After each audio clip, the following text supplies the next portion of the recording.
perhatian ya untuk semua tempat lokalisasi di Indonesia, di ujung manapun dari timur ke barat, selatan, utara, semuanya ya. Tolong dengar baik-baik ya. Yang namanya pekerja ya, yang ada di tempat lokalisasi, mereka adalah perempuan-perempuan yang patut, apapun pekerjaannya, layak untuk dihargai reproduksinya ya, kesehatan kandungannya ya. Jadi itu sebetulnya tanggung jawab tempat lokalisasi. Kalau ada anak buah Anda yang tetap melayani di saat sedang terjangkit penyakit menular seksual, bagaimana dengan pasien saya?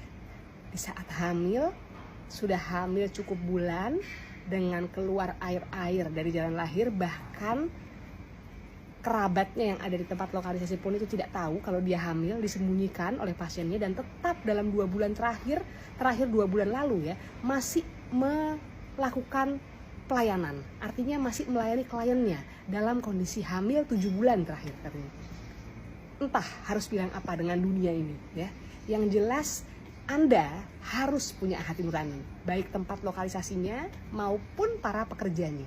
Manusia itu memiliki perbedaan dengan makhluk lainnya. Manusia diberikan sama Tuhan hati nurani dan akal sehat dan pikiran, otak ya. Jadi gunakanlah baik-baik ya. Jangan melakukan tindakan-tindakan yang akan menyulitkan orang lain dan diri Anda ya. Pasien dengan HIV, kalau sudah ketahuan dengan HIV, sudah berobat, stop melakukan aktivitas seksual yang tidak aman.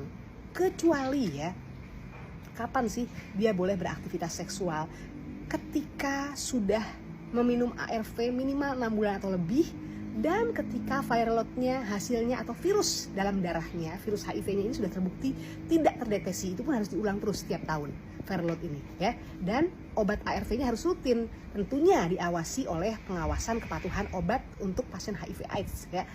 Jadi jangan main-main. Walaupun mau bekerja di tempat lokalisasi itu silahkan, hak Anda, tapi tolonglah bekerjanya di tempat yang lain, bukan melayani klien lagi. Bagaimana dengan klien-kliennya? Sementara ketika ditanya siapa ayah dari anak ini aja, pasiennya nggak bisa jawab, nggak tahu siapa ayah dari anaknya ini. Nah, terus bagaimana dengan orang-orang lain yang sudah tertular? Saat ditanya, apakah selama ini pakai pengaman dengan klien-kliennya? Ada yang pakai, ada yang tidak. Nah, jadi bagaimana kalau mau menciptakan tempat lokalisasi yang sehat? Pekerja Anda ya harus diperiksakan pemeriksaan rutin triple eliminasi, HIV, HBsAg, sifilis, dan infeksi menular seksualnya paling tidak di puskesmas. Berapa lama sekali? Usahakan setahun paling tidak 2 kali ya. Setiap 6 bulan minimal itu ya, maksimal bisa berapa bulan? Tiap 3 bulan pun gak ada masalah, boleh-boleh aja kok, gratis pemeriksaannya di puskesmas ya. Jadi minimal setahun 2 kali, tiap 6 bulan harus diupgrade.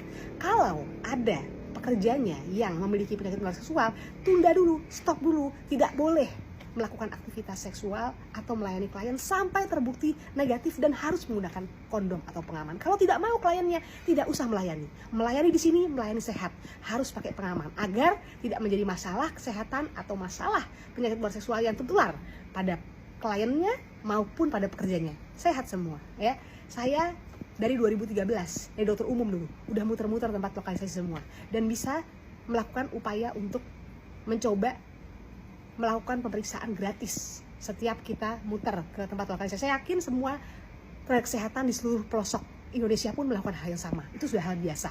Jadi tidak ada alasan untuk pekerja maupun tempat lokalisasi untuk mengatakan bahwa tidak ada tenaga medis yang datang. Kalau tenaga medis yang nggak datang sana, datang ke puskesmas. Itu baru bisa menciptakan tempat lokalisasi yang damai, sehat, dan punya hati nurani. Ingat, hati nurani dari segalanya. Dr. Amira ada.